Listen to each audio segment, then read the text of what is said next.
was your answer? 19. I'm going to say 19 and a half.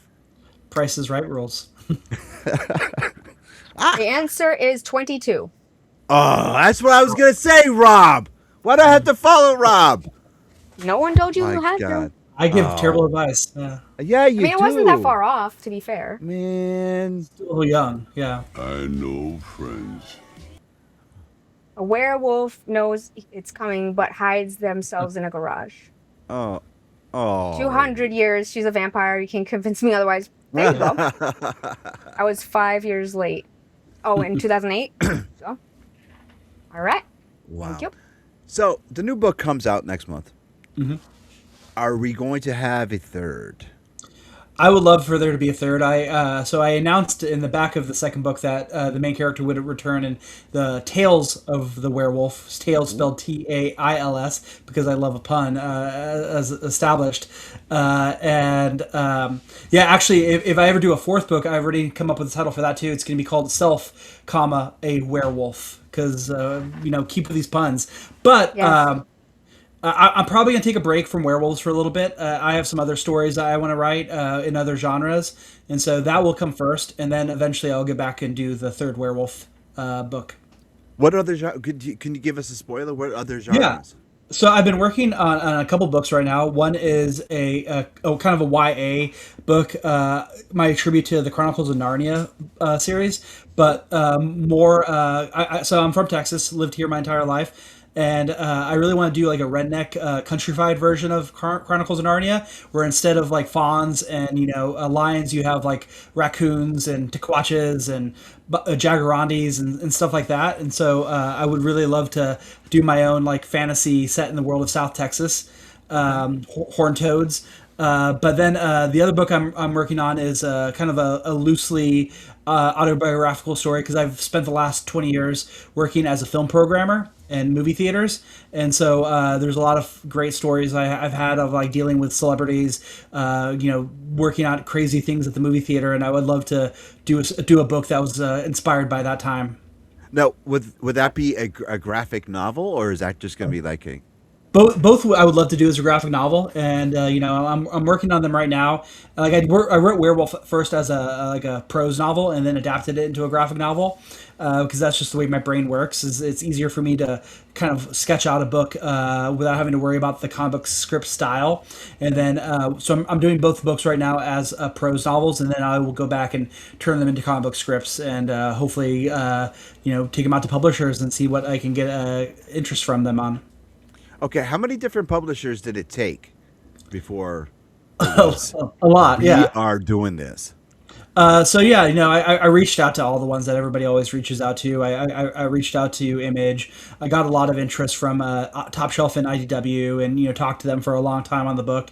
But ultimately, I was really excited about Encyclopocalypse because they're a great company that does a lot of movie novelizations, which I'm a big fan of. Mm-hmm. I've dealt with Mark Miller, the publisher, before in the past, because he used to be Clive Barker's personal assistant. And so years ago, when I was working as a film programmer, I worked with him to book some Clive Barker films at the theater I was playing. But ultimately, the thing that excited me the most was that I would be their first graphic novel. And I love kind of planting my flag in the sand. Like I was the first webcomic that Fangoria ever published. I was the first. Wow. I was the first graphic novel that Encyclopocalypse ever published, and so these ideas of being the first at doing something really excited me. That is so Awesome. cool. Very, very. I mean, congratulations, dude. Thank you. That is awesome. And what is your favorite? Who is your favorite werewolf? Who is my favorite werewolf? Besides, Shaggy, of course, from Scooby Doo. Yes, besides Shaggy. American Werewolf in London is like a perfect film. I see that movie like once every couple of years, and I'll never get tired of it. But the movie that I think is really underrated that I don't think a lot of people have seen is Bad Moon. It's from the 90s. I love that. I love that one. Such a great Yeah. film. Yeah. Written and directed by Eric Red. The werewolf in Bad Moon just is an incredible, like the best werewolf ever in a film, like ever put into film. And it's just such a cool film. It's a werewolf film told through the perspective of a dog. So it's about a dog trying to protect his family from an uncle who comes back to live with them, who's actually secretly a werewolf. And it's a great movie. It's based on a book called Thor by Wayne Smith. Check out both the movie and the book, but definitely want more people to watch Bad Moon. Thor, you said is the book? Thor, yeah, like Chris Hemsworth, but as a dog. So that's the name of the dog, I take it. Yeah, Thor is the name of the dog. Is it I didn't know there was a book. really? So is the dog's name Thor in the movie too? Yes. Yep. I think, yeah. You got. It's a good movie. I never heard. I of was the obsessed with werewolves when I was a kid. Yeah, there's like that's the thing. There's not a lot of great werewolf movies, so the ones that we do have are really good. Like I feel like vampire movies, there's so many that like there's a lot of good ones, but there's even more bad ones. With werewolf movies, because there's so few of them, the ones that we have are usually pretty good. Yes. Wow. All gas, no brakes. The Samoan werewolf, Jacob Fatu. Yes, I got that. For What is sure. this? Please ask Rob if he'd be down to do a werewolf safety series. I like Yeah, that no- idea. Werewolves teaching you, safety in the work side. Sounds like a great idea to me. Yeah, it does. That's a great pun. I mean, you like that? That'll be a great one shot. Or Wolf with Jack Nicholson was amazing. Agreed. Yeah. Thor, the Oh. god of thunder. okay, God so of- yeah. let's take a quick break, and we're going to put Rob on the spot. Rob, this is your time to shine. Top 5 werewolf movies, Okay. not including. You cannot say The Reluctant Werewolf. Okay. Okay, and you cannot say Bad Moon. All right. Top I mean, 5. he said that was literally his top favorite. I know. So I we could have to easily take name those five two more. out. I can it's- easily name 5 more. So 5 being five being your least, and Least? of course 1 being So you're going to go top 5. So Mm-hmm. 1 being at the cream of the crop. Yeah. So that's what I'm saying. The countdown going 5 to 1. Number 1 being the top. Top 5 werewolf. Rob, go ahead. You're going to be like Doc Brown right now. You're going to school us. You're going to bring us downtown.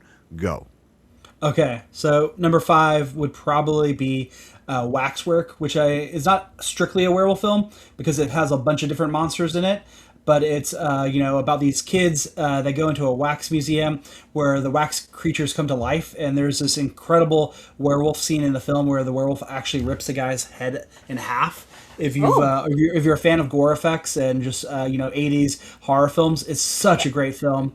Waxwork. Number 4, Abbott and Costello Meet Frankenstein. You got Lon Chaney Jr. Returning as the Wolfman. Incredible comedy. Abbott and Costello are like the best. I will watch an Abbott and Costello movie every day of my life if I had to easily. But great, probably the best horror comedy of all time. Number 3, The Howling, Joe Dante's werewolf film. It's about a community of werewolves living in Southern California that are trying to get in touch with their feelings and turn their back on their psychopathic ways. Doesn't work out. Number 2, actually, I'm going to go and say The Howling 3, The Marsupials, which is technically not a better movie than The Howling, but it's incredible. It's about marsupial werewolves that have little pouches. Ooh. And it was filmed out in Australia, and so it's about these Australian werewolves. And there's a scene in the movie where they put a little werewolf costume on a mouse to be like a werewolf Joey, and it crawls out of a woman's nether regions and into her pouch, and it's you'll never see anything like that in any That's other with Sybil Danning, right? Is that film. one? Yeah, no, that's Howling 2. Howling 2 is with Sybil Danning. Okay. Yeah. Howling 2 is the one where it was like the first werewolf, one of the first werewolf movies I watched, but also one of the first like basically porns I watched because it was nothing but werewolf sex. Little one's like, I'm telling Rose. Yes. No. Don't watch for the kids. No kids. Okay. What am I on number 1? Number 1. Yeah, I already said Ginger Snaps earlier, so I'm going to say Good Manners. It's a Brazilian werewolf film about a woman who has to raise a werewolf child. It's a little boy who turns into a werewolf, and it sounds cute. It sounds like it's a family adventure, but it's like one of the saddest, most tragic werewolf movies I've ever seen. So yeah, Good Manners. I think it's on Shudder. You can buy the new Blu-ray that just came out, but definitely go check that out. Wow. Drop bears, Like- yes. Yeah. Good day, mate. Good night, mate. All of these things that all these werewolf movies, like Good Manners, the Bad Moon, I've never heard of none of these. So you are definitely an expert on werewolves. Yes. Yeah. Are, There's are a you breed of cats nicknamed werewolf cats. It's true. And I learned something new about the little one. I never even knew that she was obsessed with werewolves. Are you sure you're going to break away from werewolves? Are you going to stick there? Because this is your Oh, niche, bro. I will always go back to doing werewolf stories. Like that's like I think it'll be the thing that I will do for the rest of my career is tell werewolf stories. But there's other things I want to do as well. But yeah, I know I've loved werewolf films since I was a kid. I would watch anything that crossed my path. I watched that like 1990 Fox TV show called Werewolf, which was basically the Incredible Hulk but with a werewolf. There's like so many great werewolf films out there, but I feel like I wanted to tell my ultimate werewolf story, which was Werewolf, and now that I've told it twice, I feel like I got it out of my system for a little bit, and I want to go tell other things, but I will eventually go back to telling more werewolf books. Okay. Yeah. What does Ben say? Have you seen American Werewolf in Paris? I love that movie. I I really went enjoyed to that one. American Werewolf in Paris Christmas Day. I think it was like 1997 when that movie came out, and I loved it. I didn't realize that it was supposed to be like a movie that people hated up until I was like definitely like in my 20s. I love that movie so much. All right. Glad All you right. avoided the obvious American Werewolf in London. You know your stuff. It's Yeah, American there's Werewolf in London movies is a I great haven't heard film, of. but yeah. It is. It's good. That traumatized me. I had nightmares when I was a kid. Everything Hey! scares you, Lewis. You scare me.